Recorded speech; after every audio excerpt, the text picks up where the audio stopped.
What is contrition, or sorrow for sin? Contrition, or sorrow for sin, is a hatred of sin and a true grief of the soul for having offended God, with a firm purpose of sinning no more.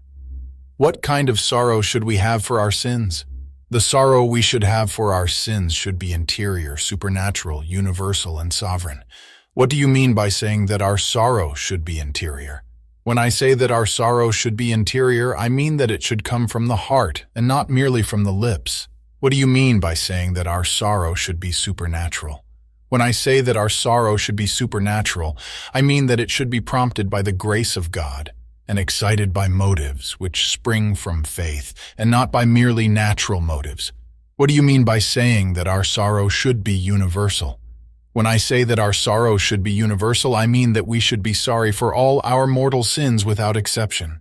What do you mean when you say that our sorrow should be sovereign? When I say that our sorrow should be sovereign, I mean that we should grieve more for having offended God than for any other evil that can befall us. Why should we be sorry for our sins? We should be sorry for our sins because sin is the greatest of evils and an offense against God, our Creator, Preserver, and Redeemer, and because it shuts us out of heaven and condemns us to the eternal pains of hell. How many kinds of contrition are there? There are two kinds of contrition: perfect contrition and imperfect contrition. What is perfect contrition? Perfect contrition is that which fills us with sorrow and hatred for sin, because it offends God, who is infinitely good in himself and worthy of all love. What is imperfect contrition?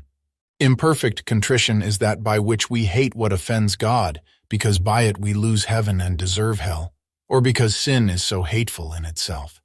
Is imperfect contrition sufficient for a worthy confession? Imperfect contrition is sufficient for a worthy confession, but we should endeavor to have perfect contrition. What do you mean by a firm purpose of sinning no more? By a firm purpose of sinning no more, I mean a fixed resolve not only to avoid all mortal sin, but also its near occasions. What do you mean by the near occasions of sin? By the near occasions of sin, I mean all the persons, places, and things that may easily lead us into sin.